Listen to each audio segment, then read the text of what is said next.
안녕하세요. 제가 인스타그램으로 여러분들한테 뭐 퇴사나 사업이나 창업 관련해서 질문을 주시면 답을 해보겠다고 했는데 실제로 답을 하는 과정에서 제가 너무 구구절절 말이 많은 사람이더라고요. 그래서 오늘은 한번 유튜브를 통해서 영상을 통해서 답을 해보면 어떨까 하고 카메라를 켰습니다. 먼저 첫 번째 질문이 나만의 브랜드를 가고 싶은 예비 창업자입니다. 제품을 처음 만드셨을 때 절차가 궁금합니다. 라고 하셨는데요. 저는 일단 사업이 다른 게 아니라 또 브랜드라고 하셨잖아요. 브랜드라고 한다면 뭐 다른 사업도 마찬가지지만 이 브랜드를 통해서 내가 세상에 어떤 점을 찍고 싶은지에 대해서 좀 고민을 해보면 좋을 것 같아요. 지금 선풍기가 좀 소리가 나는데 양해해 주시고요. 브랜드라고 한다면 결국에는 내가 브랜드면 더더욱 내가 이 사업을 왜 하려고 하지? 내가 세상에 어떤 가치에 영향력을 미치고 싶지?가 굉장히 중요한 것 같아요. 그게 브랜드의 아이덴티티가 되는 건데 제품에 대해서 처음에 고민하기 전에 어떤 사업에 어떤 비전을 가졌는지 에 대해서 고민을 좀 해보시는 거를 추천을 드립니다. 그게 첫 번째 스텝이 될 것 같아요. 뭐 예를 들어서 오니스트 같은 경우에는 저는 사람들한테 더 건강한 삶, 건강한 라이프 스타일 그걸 통해서 사람들이 더 행복하고 활기찬 삶을 살았으면 좋겠다. 사람들이 나의 100%를 쓰면서 살았으면 좋겠다. 그런 가치를 전하고 싶다. 라는 저의 비전이 있었어요. 그래서 그걸 찍고 나니까 건강함이란 뭐지? 웰니스란 뭐지? 이걸 어떻게 하면은 사람들이 실제로 구현할 수 있을까를 고민하는 과정에서 헬스케어, 이너뷰티라는 제품단으로 이제 연결이 되었던 거거든요. 그래서 이 가치만 전할 수 있으면 사실 꼭 이너뷰티나 건강보조식품이 아닐 수도 있었어요. 하지만 그 가치가 뭔지가 가장 중요했던 것 같고요. 그 다음에 저희가 이너뷰티라는 제품을 골랐을 때는 그때부터는 사실 저도 이너뷰티 제품을 만들어 본 적은 없는 사람일 거 아니에요. 창업을 했을 때. 그렇다 보니까 그 제품에서 제품 관련된 뭐 구글링을 하기도 하고 실제 업계 사람을 만나기도 하고 제조사를 찾아가서 실제로 얘기를 하면 사실 첫 번째 단추들이 좀 나오는 것 같아요.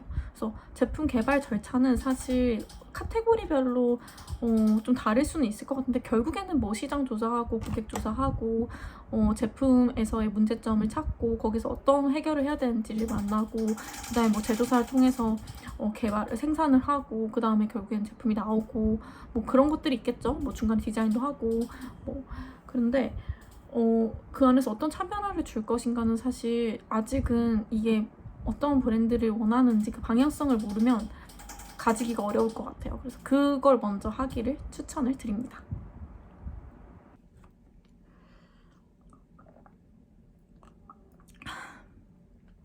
제가 친한 언니가 뉴욕에 사는데 거기서 이렇게 귀여운 스타벅스 컵을 언니가 선물로 해줬어요. 리유저블 컵이거든요. 그래서 집에서 이걸로 물을 마시면 살짝 기분이 너무 좋아져요. 색깔이 예뻐가지고. 다음 질문으로 넘어가겠습니다. 혹시 추가 채용 계획은 없으신가요? 추가 채용 계획이 있습니다. 벌써 바로 두 번째 질문에서 광고를 좀 하는데 저희 오니스트에서 경력진과 인턴분들을 채용하고 있어요. 그래서 여기 밑에다가 더보기란에다가 저희 채용 공고 사이트랑 연결해 둘 테니까 한번 보시고 지원해 주시면 좋겠습니다. 저희 회사 정말 재밌고 되게 건강한 비전을 위해서 일을 하고 있는 회사이기 때문에 그냥 뭐 일을 한다 이게 아니라 우리 같이 비전에 맞는 세상을 만들어 가보자 이런 거에 좀 관심 있으신 분들은 좀 더 좀 세심하게 보셔도 좋을 것 같아요. 바로 다음 질문 넘어갈게요. 제가 어떤 직업을 가져야 할지 모르겠어요. 방향성은 어떻게 잡아야 할지 나에게 정답은 있다는데 정답이 안 보여요. 네. 사실 진짜 그렇죠. 막 제가 막 주변 사람들한테 막 얘기를 하면 정답은 너 안에 있어. 곰곰이 생각을 해봐. 너 안에 있으니까 답을 찾아. 이런 얘기 많이 하는데 실제로 저도 처음에 창업이든 뭐 직업을 가질 때 뭔 소리야, 나 모르겠다니까 왜 계속 나한테 이때, 내가 알면은 뭐 질문했겠어? 이런 생각 되게 많이 했거든요. 근데 이게 뭐 맞는 말이긴 해요. 맞기도 하고 틀리기도 한데, 그 이유가 뭐냐면, 일단 첫 번째로는 직업을 그냥 어느 순간 나 이런 직업 할 거야 가 내 천직이 되는 경우는 거의 없는 것 같아요. 왜냐면 나한테 맞는 직업을 찾는다는 건 결국에는 나의 가치관, 내가 앞으로 어떻게 살아가고 싶은지, 내가 뭘 잘하고 뭘 못하고, 뭘 좋아하는지 뭘 싫어하는지, 이런 종합적인 나의 가치관을 베이스로 해서 나오는 어떤 부수적인 결론 같은 거에 하나의 직업이 뭐냐라는 게 있다고 생각을 해요. 그렇기 때문에 그냥 이런 가치관에 대한 고민이 없이 그냥 내가 직업을 뭘 가져야 하지? 라는 답을 찾으려면 거의 아직 구구단을 안 뗐는데 미적분 문제에 대한 답을 찾는, 거의 그거나 마찬가지라고 생각하거든요. 그러면 결국에는 그 중심이 되는 그 구구단 같은 것들에 대한 질문들을 먼저 스스로한테 해야 되는 것 같아요. 근데 굉장히 너무 심오하죠. 사실 뭐 내 삶에 대한 답을 어떻게 뭐 20대 때 찾겠어요. 그리고 지금 뭔가 질문하신 분 보면 아직 어떤 직업을 가져야 할지 모른다고 하셨으니까 아직 직업이 없으신 뭐 취준생이거나 한 20대 분이실 것 같다는 생각이 많이 드는데, 저는 그래서 두 가지를 추천을 해요. 첫 번째는 경험을 해보자. 그냥 뭐든지 경험을 해보자. 상관이 없어요. 뭐든지 상관없어요. 카페 알바일 수도 있고요. 뭐 옷가게 알바일 수도 있고, 아니면 인턴일 수도 있고, 아니면은 뭐 대외 활동 같은 것도 있는데, 그냥 뭐든지 그냥 일단 하나는 해보자. 그걸 해보면 조금 이제 그 경험을 통해서 나에 대해 많이 배워요. 뭐 예를 들면은 저는 카페 알바를 했었는데, 카페 알바를 하니까 저는 뭘 제조하고 뭘 만들어 보는 게 너무 재밌더라고요. 서빙하는 것도 꽤 재밌었어요. 사람들 대하는 것도 좀 재밌었어요. 잘하는 거는 제가 그때 한 게, 막 한 번에 사람들이 확 몰리잖아요. 그러면 나도 모르게 막 내가 이 설거지하고 뭐 이거 하는 그 샷 내리는 동안에 설거지하고 뭐 이렇게 하면서 제가 이 복잡한 상황을 굉장히 단순화해서 스스로 프로세스화하는 거 잘한다는 걸 그때 알았어요. 다른 친구들은 막 멘붕이 와서 막 사람이 막 몰려오면 막 느려져요. 근데 저는 그때 머리 갑자기 빠리빠리빠리 돌면서 막 갑자기 막 프로세스를 만들어서 너 이거 해, 너 이거 해, 너 이거 해 이러면서 되게 상황 정리를 잘하고 되게 재밌더라고요. 그걸 알게 됐고, 반면에 좀 불편하고 싫은 거는, 오히려 저는 막 오래 서 있으니까 다리가 너무 붓더라고요. 그래서 저는 그냥 앉아서 일하는 걸 좀 좋아한다는 걸 알았어요. 그리고 또 다른 거는 저는 제가 패션 대외 활동을 했었어요. 저는 대학교 때 의류학과 복수 전공을 했었는데 그만큼 패션 쪽에 관심이 진짜 많았고 관련된 일을 좀 해보고 싶다는 생각을 해서 복수 전공까지 한 거예요. 동대문에 가서 옷을 사입해서 실제로 우리가 모델이 입고 포토그래퍼가 사진 찍어서 판매까지 해보는 그 전반적인, 어떻게 보면 의류 쇼핑몰을 경험할 수 있는 대외 활동이었거든요. 저는 그때 모델이었어요. 역할이. 어이가 없는데 여튼 근데 그때 제가 깨달았던 게, 그때 밤시장, 동대문 시장에 가서 옷을 진짜 사입을 해서 입고 사진을 찍어서 이제 판매를 해야 되잖아요. 근데 깨달은 건, 나는 모델처럼 이제 사진 촬영하는 것도 좀 재밌긴 하지만 나는 그거보다 내가 모델이 돼서 사진 찍히고 예쁜 옷을 입는 걸 뽐내고 이런 걸 좋아하는구나 라는 걸 알았어요. 반면에 동대문 시장 가고 이런 거 좀 재밌긴 한데, 일단은 그렇게 제가 막 셀렉 해서 사람들한테 판매하는 거를 그렇게 좋아하진 않더라고요. 오히려 저는 잘 셀렉된 것들에서 내 마음에 드는 거를 고르는 걸 좋아했지, 이 사람들은 어떤 걸 좋아할까? 저 사람들은 뭘 좋아할까를 다른 사람의 취향을 고민하는 것보다 제 취향에 맞는 걸 스스로 큐레이트해서 갖고 싶다고, 제가 입고 싶더라고요. 그래서 오히려 저는 그 대외 활동하면서 내가 패션 쪽에서 일을 할 수 있을까? 이런 의심을 다시 해보게 된 것 같아요. 그래서 나는 오히려 그냥 내가 돈을 많이 벌어서 내가 그걸 입고 내가 사진 찍고 내가 노는 게 좋지, 남들이 그걸 내가 셀렉한 옷을 입어보고 그걸로 기쁨을 느끼는 걸 그렇게 좋아하진 않는구나 라고 깨달으면서 패션 쪽은 내가 하지 않아야겠다 라는 걸 알게 되었던 것 같고, 심지어 제가 일단 홀리스터 그 알바를 했었는데, 홀리스터는 그 브랜드가 국내에 처음으로 들어오는 거였어요. 그래서 여의도 IFC 몰 처음 오픈하고 거기 홀리스터 매장이 생길 때였어요. 지금은 없어졌더라고요. 근데 그때도 이제 옷을 판매하면서 느꼈던 건, 사람들이 저한테 막 물어봐요. 이건 뭐예요? 저건 뭐예요? 하는데 저는 그때 막 그거를 도와주는 거를 막 기뻐했다기보다는 쇼핑 하러 온 사람들 정말 부럽다. 나도 지금 쇼핑하고 싶다. 이런 생각을 많이 하더라고요. 그래서 나는 이제 옷가게, 내가 의류 쇼핑몰 사장님은 못 되겠구나 라는 걸 그때 깨닫게 되었고, 그리고 패션은 저한테 되게 재밌는 거였지만 제가 삶의 의미를 찾는 정도까지 막 깊이 있게 생각하는 산업은 아니었던 것 같아요. 그래서 그걸 또 알게 되면서 굉장히 많이 저는 방황을 했죠. 왜냐면 저는 패션 너무 좋아해서 패션 에디터가 되고 싶다는 생각도 했었으니까. 그랬는데 실제로 해보니까 아니구나, 나는 다른 의미를 찾고 싶구나, 나는 사람들한테 옷을 보여주는 것보다 내가 입고 싶구나 라는 걸 이제 알게 되었죠. 그래서 뭐든지 그냥 경험을 해보면 내가 좋아하는 거, 내가 잘하는 거, 내가 못하는 거를 알게 되고, 그게 정답은 나한테 있다라는 말 중에 하나인 것 같아요. 그냥 이런 경험들을 다양하게 하면서 나에 대해서 배우고, 그 배운 것들에서 고민을 하다 보면 방향성이 보이는 것 같아요. 이거는 사실 직접 해봐야지 알아요. 내가 편의점 알바라도 해서 어떨 때 내가 기쁘고 어떨 때 내가 보람을 느끼는지 아주 사소한 것들에서 내가 힌트를 얻어야 해요. 그리고 힌트가 무조건 있어요. 그러려면 내 감정이나 내가 경험한 것들에 대해서 고찰이 좀 필요해요. 그래서 뭐 대단한 경험할 필요 없고요. 사실 그냥 초등학교 때, 중학교 때, 고등학교 때 내가 뭘 좋아했지? 내가 어떤 사람이었지에 대해서 다이어리 뒤져보던, 기억을 되살리던, 친구들한테 물어보던 좀 해보는 거를 추천을 드려요. 예를 들어서 나는 누구 얘기 들어주는 거 진짜 못하는데 내가 심리학과예요. 그렇다고 갑자기 심리학 선생님, 카운슬러가 될 수는 없는 거잖아요. 남의 얘기 듣는 게 너무 귀찮은데 그럼 너무 괴롭겠죠.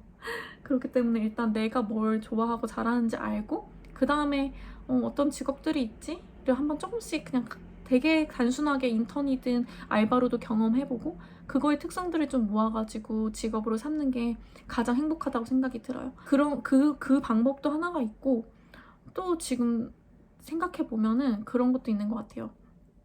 나한테 삶에서 중요한 가치가 뭐냐, 그거에 대해서 생각을 좀 해보면 좋을 것 같아요. 나는 돈이 제일 중요하냐, 어떤 인정이 중요하냐, 권력이 중요하냐, 내가 재밌는 거 하는 게 중요하냐, 그거에 따라서 또 다르겠네요. 저는 나는 왜 일하는가에 대해라는 책이 있어요. 그 책을 좀 추천을 드리고 싶어요. 그 책을 읽다 보면 일을 고를 때 어떤 방향을 가지고 고민을 해야 되는지에 대해서 조금 알려주거든요. 제가 그 책을 읽은 지가 너무 오래돼서 정확하게 그 내용이 기억이 안 나는데, 명확하게 얘기할 수 있는 건 제가 컨설팅 일을 하면서 되게 마음이 힘들었을 때, 내가 왜 이 일을 하고 있지? 내가 뭘 위해 이 일을 하고 있지라는 고민이 있었을 때 그 책을 읽으면서 되게 많은 해답을 얻었고, 근데 만약에 그 책을 더 일찍 읽었다면 직업 선택이 심지어 달라졌을 수도 있겠죠. 물론 저는 컨설팅이 너무 잘 맞긴 했어요.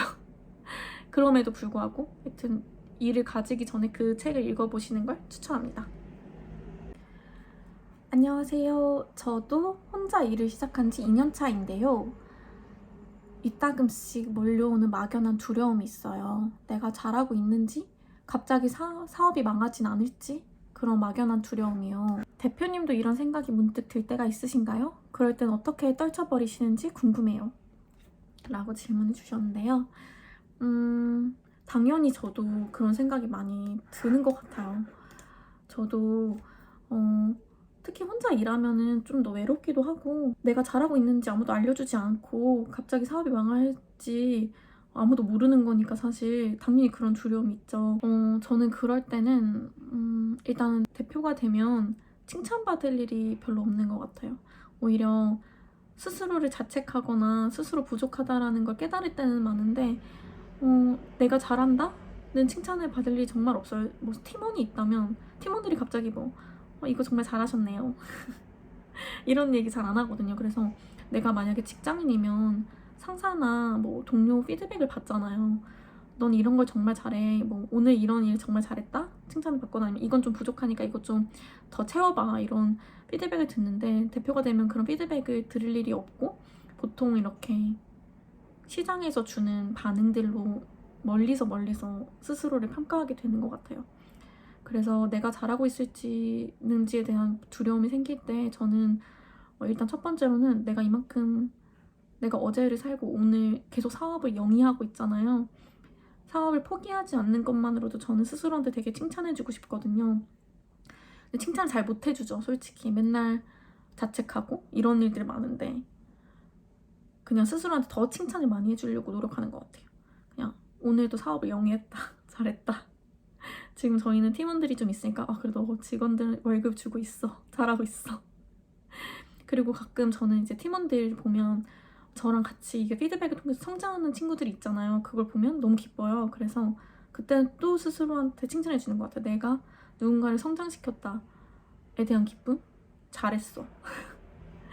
이렇게 좀 스스로 칭찬하려면서 그래 잘하고 있어라고 스스로 자기 확신을 좀 하려고 하는 것 같고, 반대로 오히려 내가 부족한 게 있으면 오히려 거기에 맞는 책을 읽거나 도움을 구하면서 또 자신감을 좀 얻게 되는 것 같아요. 최근에 저는 브랜딩과 관련된 고민들이 좀 많이 있었는데 그 관련된 책을 읽거나 뭐 스토리텔링 책을 읽고 뭐 유튜브를 보고 하면서 내가 부족한 부분들을 이렇게 채워갈 때 그런 성취감이 또 있더라고요. 물론 그게 실현이 되진 않았지만 그래도 내가 몰랐던 걸 알았다는 그 기쁨을 또 통해서 스스로 좀 성취감을 얻으면서 해나가려고 하는 것 같고, 또 갑자기 사업이 망하진 않을지 이 두려움은 저는 보통 주변 친구들이나 팀원들이랑 얘기를 좀 하려고 하는데, 어떤 얘기를 하냐면 너는 6개월 뒤에 우리가 어떻게 될 것 같아? 1년 뒤에 우리가 뭐 하고 있을 것 같아? 이런 미래에 대한 비전에 대한 꿈에 대한 대화를 해요. 나는 1년 뒤에 우리가 미국에 진출해서 이런 성과를 내고 이런 브랜드로 자리 잡았을 것 같아. 5년 뒤에는 우리가 이 몇천억대 매출을 냈고 사람들이 우리 비전을 다 알고 더 사람들이 건강한 라이프 스타일 사는 사람들이 이만큼 더 많아졌을 것 같아. 이런 꿈을 나누다 보면 현실은 되게 미약하지만 미래는 이렇게 우리가 멋진 꿈을 꾸고 있다는 것만으로도 되게 많은 위로가 되는 것 같아요. 그래서 이렇다 보면 오히려 사업이 망하지 않을지에 대한 두려움이 아니라 우리 5년 뒤에 이런 멋있는 꿈을 꿔야 되기 때문에 절대 망해서는 안 돼. 그렇기 때문에 우리는 지금 이런 노력을 하자라고 좀 현실적으로 더 노력에 대한 생각을 하게 되는 것 같고, 현실의 지금 결과보다는 미래에 대해서 우리가 앞으로 뭘 향해 나아갈 거고 그걸 위해서 우리 이런 마일스톤으로 나갈 거야, 이런 생각을 하면 좀 더 두려움이 덜해지는 것 같아요. 그러니까 보통 두려운 건 안 보일 때 두렵거든요. 그러니까 지금 되게 뭔가 뿌여올 때 두려워요, 사람들은. 그 뿌연 것들을 계속 걷어내면서 명확하게 하는 그 과정 자체가 두려움을 떨쳐내는 저만의 방법인 것 같아요. 제가 배고파가지고 엄청 맛있는 걸, 이 찹쌀 도너츠를 좀 먹어볼게요.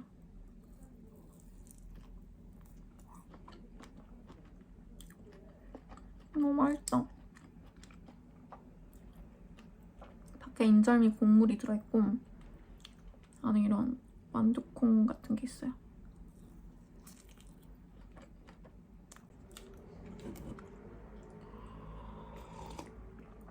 다음 질문은 아이디어는 많아도 실천을 하기가 어려운 것 같아요. 어떻게 시작하게 된 건지 궁금해요. 두려움은 없으셨나요? 두려움이 정말 많았죠. 너무너무 많아요. 저는 아이디어는 많아도 실천하기가 어려운 것 같아요. 정말로 실천하는 건 정말 어려워요. 근데 사실 그래서 제가 창업을 하게 된 것 같아요. 그러니까 예를 들면 저는 퇴사하기 전에 한 2달 정도 휴직을 했어요. 내가 지금 창업을 하고 싶은 아이템이 있는데 너무 용기가 안 나는 거예요. 퇴사를 하고 그걸 할 용기가. 실제로 뭐 1년 전부터 창업을 하려고 돈도 모으고 있었는데 막상 퇴사하려고 하니까 앞이 깜깜한 거예요. 그래서 이거를 어떻게 하지? 이러면서 용기가 안 나서 저는 실제로 그때 휴직을 하고 창업 준비를 하지 않았고 대기업의 뭐 전략 비서? 막 이런 면접을 보고 실제 붙었어요.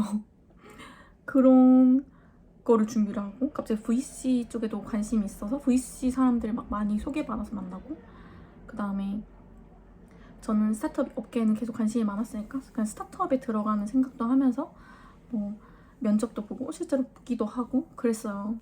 그냥 어떻게 보면은 제가 스스로한테 나 창업하기 무서우니까 이런 다른 VC나 스타트업에 그냥 들어가는 것만으로도 내가 이 마음을 충족할 수 있지 않을까? 이러면서 계속 다른 길을 찾으려고 했던 것 같아요. 근데 그럴 때마다 저는 뭔가 하나님이 저한테 말해주는 것처럼 그냥 창업을 해라 이런 생각을 많이 들었는데, 결정적으로 제가 창업을 하는 마음을 딱 먹게 된 계기는 오히려 두려움 때문이었어요. 이게 되게 무슨 얘기냐면, 저는 예를 들면 항상 좀 욕심이 많은 편이었어서 제가 아이디어는 있는데 실천을 못했던 그런 아이디어가 실제로 세상에 나오면요, 그게 막 인스타그램 광고가 뜨고 막 이러면요, 너무 화가 났어요. 너무 경쟁사 같고, 막 저 대표 누구야 하면서 막 대표 찾아보고 저 사람 누군데 저렇게 실천했지? 그게 막 부럽다 이게 아니라 짜증이 나는 거예요. 왜 나는 못하지? 왜 나는 안 했지? 그래서 심지어 막 경쟁자처럼 느껴져서 저는 그 서비스가 너무 필요하다고 생각해가지고 창업을 하고 싶었으면서도 경쟁자 같아가지고 안 쓰고 막 이랬거든요.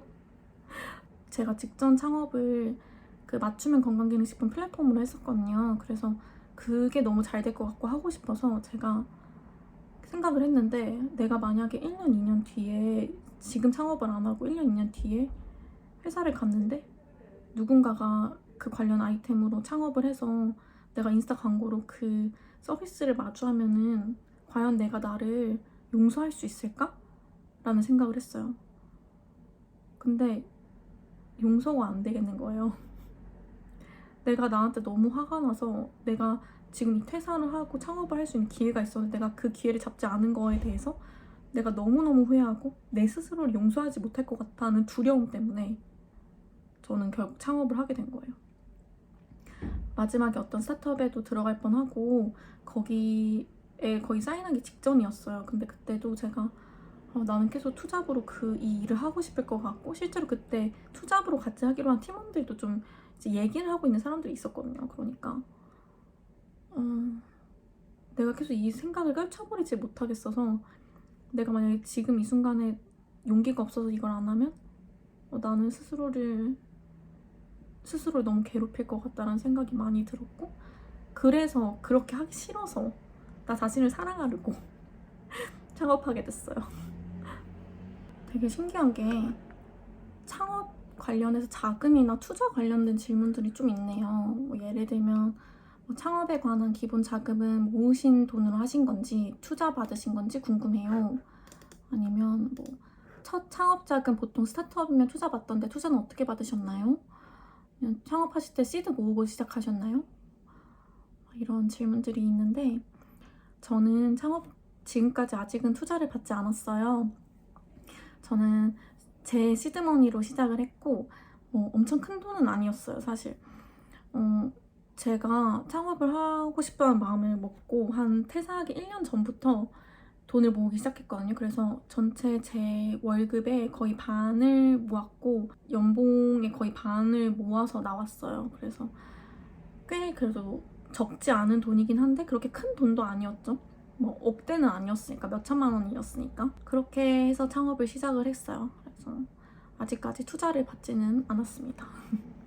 바쁜 시즌에 신입사원이 입사한다면 신입사원이 혼자서 어떤 걸 숙지하고 있으면 좋을까요? 신입사원이 입사했는데 신입사원이 혼자서 어떤 걸 숙지하고 있으면 좋겠냐? 심지어 바쁜 시즌에 입사했다면 되게 뭔가 눈치 보일 것 같아요. 상사한테 동료들한테 막 질문하기도 괜히 애매하고 괜히 바쁜데 내가 방해하는 걸까봐. 그런데 저는 제가 만약에 같은 팀원이었는데 좀 연차가 있는 사람이었다면 신입사원이 많은 걸 질문하고 많이 커뮤니케이션 하려고 하는 거를 굉장히 좋게 생각할 것 같아요. 그래서 지식이 있거나 막 일을 잘하고 이러진 않아도 신입사원이 어떻게 일을 잘하겠어요? 쉽지 않죠. 근데 열심히 하려고 보여주고 내가 더 많은 거 하려는 거에 대한 태도가 보여졌을 때 그 바쁜 시즌이 지나면 더 이 사람한테 알려주고 싶을 것 같거든요. 아무리 바빠도 서로 대화할 시간은 있잖아요. 그래서 내가 저 사람 바빠 보이는데? 하고 내가 조용히 가만히 나 혼자서 어떻게든 해야겠다라고 하지 말고 뭘 도와드릴 수 있을까요? 제가 이걸 하고 있는데 이건 어떻게 생각하세요? 저건 어떻게 생각하세요? 계속 말 걸고 질문하고 저는 이런 생각입니다 라는 얘기를 계속 하는 게 커뮤니케이션을 많이 하는 게 오히려 좋아요. 왜냐면 바쁜 시즌에 신입사원이 온다고 해서 신입사원한테 일이 아무것도 없는 건 아니거든요. 신입사원도 일을 해야 되잖아요. 아주 작은 일이라도 해야 되잖아요. 근데 내가 바빠 죽겠는데 이 사람이 뭘 하고 있는지도 왜 얘기를 안 하고 자기가 뭘 했다고 하는지 셀프로 얘기해주지 않으면 내가 따로 생각해서 뭐 하고 계세요? 지금 뭐 잘하고 계신 거예요? 라고 질문을 하잖아요. 그 에너지를 세이브 해주는 사람이 진짜 좋은 사람일 수 있거든요. 저는 그랬어요. 그래서 계속 내가 물어보지 않아도, 위에 사람이 물어보지 않아도 저 이거 하고 있어요? 저 지금 이렇게 하고 있습니다 라는 거를 계속 알려주는 거, 그게 진짜 저는 일 잘하는 사람의 조건 중에 크게 하나 있는 것 같아요. 따봉. 커뮤니케이션 많이 하고 모르는 거 계속 물어보고 내가 지금 어떤 걸 하고 있다라는 걸 계속 알려준다. 질문은 아니지만 영어만 잘했더라면 꼭 지원해보고 싶은 회사예요. 응원합니다. 잘 먹고 있어요. 너무 감사합니다. 저희 영어를 잘 못하시더라도 할 수 있는 직무도 있으니까 한번 더보기란을 다시 한번 보시고 관련된 직무가 있다면 지원해보셔도 좋을 것 같아요. 너무 좋습니다. 다음 질문은 회사 다닌 지 1년도 안 된 것 같은데 너무 퇴사하고 싶으면 어쩌죠? 인간관계가 너무 스트레스. 진짜 아직 1년도 안 됐는데 퇴사하고 싶을 정도로 인간관계가 별로라면 너무 고민되고 화날 것 같아요. 그러니까 뭔가 직무 자체나 회사 자체가 문제가 아니라 같이 일하는 사람들이 스트레스인 거는 그게 제일 큰 스트레스라고 저는 생각하거든요. 뭐 어떤 스트레스인지는 모르겠어요. 뭐 상사와의 문제라든지 동료와의 문제라든지 그거에 대해서 말씀 안 해주셔서 모르겠는데 일단은 인간관계는 결국에는 사실 그 상호적인 거라고 생각해요. 그게 나도 잘못이 있다 이게 아니라 그거에 대해서 내가 어떻게 반응하느냐 그냥 그 차이인 것 같거든요. 그래서 사실 회사가 괜찮은데 직무가 괜찮은데 사람들 때문에 퇴사하면은 너무 억울하잖아요. 그리고 실제로 다른 회사 간다고 해서 그런 비슷한 인간관계에 문제가 없으리라는 법은 또 없거든요. 그래서 뭐 최대한 인간관계에 대해서 저 인간은 왜 저러지? 에 대해서 좀 더 탐구해 볼 수도 있을 것 같고 보통은 나한테 어떤 문제 제기를 하고 나를 해하려고 하는 사람들은 자기만의 그 약한 모습을 지니고 있어요. 그 약한 모습을 덮으려고 강하게 나한테 나오는 거거든요. 그래서 저 사람이 약한 모습이 뭐지?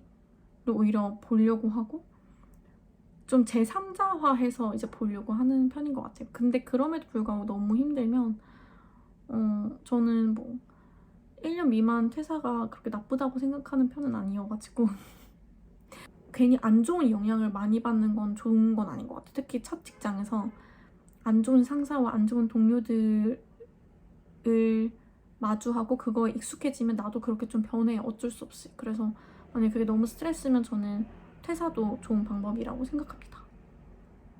다음 질문은 사업하여 목적을 이루는 바가 무엇인가요? 라는 되게 본질적인 질문을 해주셨는데요.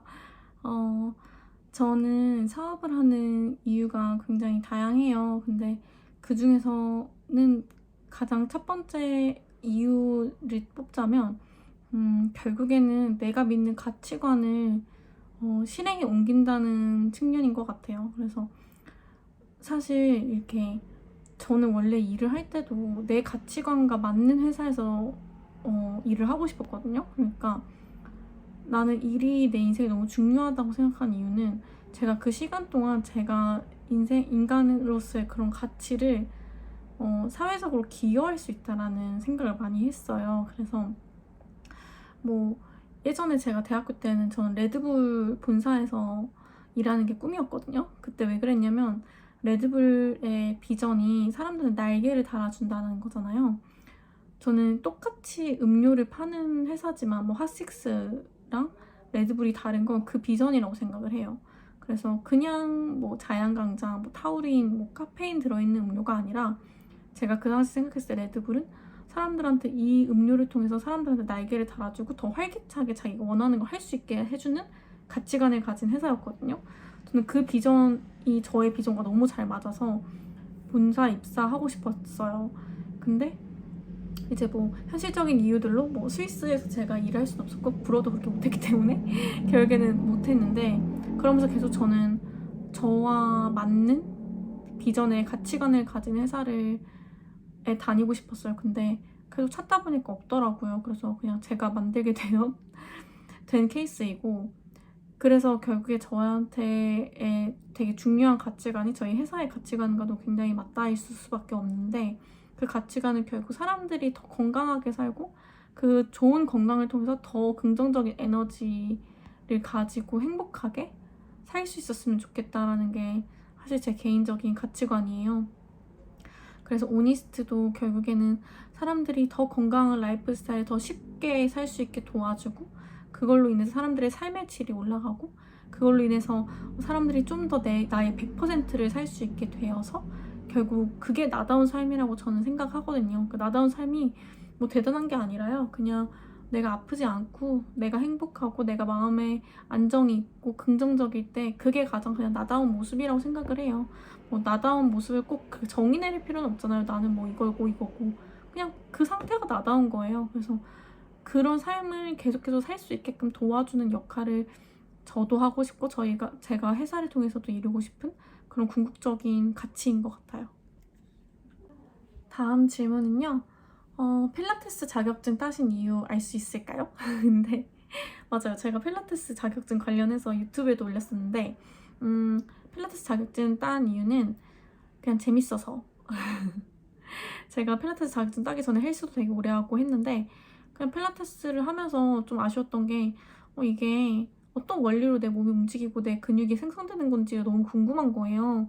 그리고 막 그런 스프링 같은 것도 많잖아요. 그래서 선생님이 노란색 끼우라고 하면 그냥 노란색 끼우고, 빨간색 끼우라면 빨간색 끼우고, 2개 끼우라면 2개 끼우고 하는데, 왜 2개를 끼우고 왜 이게 노란색이고 빨간색인 거 왜 다른 건지, 왜 이 동작에선 저걸 해야 되는 건지가 너무 궁금했어요. 근데 매번 물어볼 수가 없잖아요. 동작하면 까먹고 막 선생님도 바쁘고 하니까. 그래서 제가 그냥 강사 자격증을 따면 그거 원리를 다 배우니까 그냥 그래서 땄어요. 되게 비싼 취미 같은 거였죠.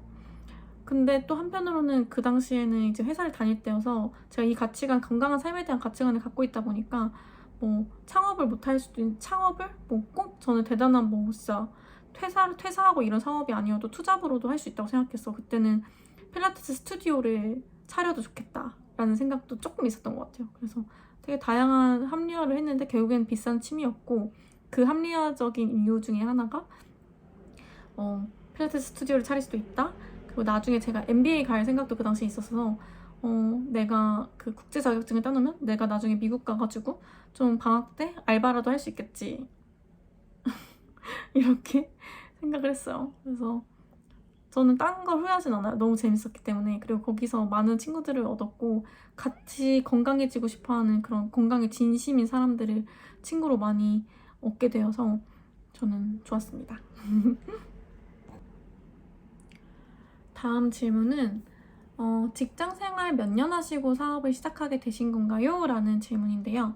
저는 3년, 딱 3년의 컨설팅과 6개월 정도의 스타트업 인큐베이터에서 이후에 창업을 했습니다. 네. 직장 생활을 아예 안 하고 사업을 하는 건 사실 저는 개인적으로 추천하진 않아요. 왜냐면 결국에는 사업을 만들어 간다는 건 내가 어떤 아이디어가 있거나 했을 때 그거를 실제로 할 수 있는 능력이 있어야 되는데, 내가 만약에 너무 많은 시행착오를 겪을 수도 있고 불필요한, 그리고 내가 원하지 않는 방향으로 갔을 때 그걸 인지할 수 있는 능력이 초반에는 많이 없다고 생각해서 저는 진짜 최소한 1, 2년이라도 일을 해보고 창업하는 거를 저 개인적으로는 추천해요. 물론 뭐 대학생 창업 이러면서도 되게 잘 되는 경우 너무 많지만 그냥 저는 그랬을 때 너무 좋았어요. 그래서 그렇지 않았던 친구들도 있어요. 저는 창업한 친구들이 좀 있는데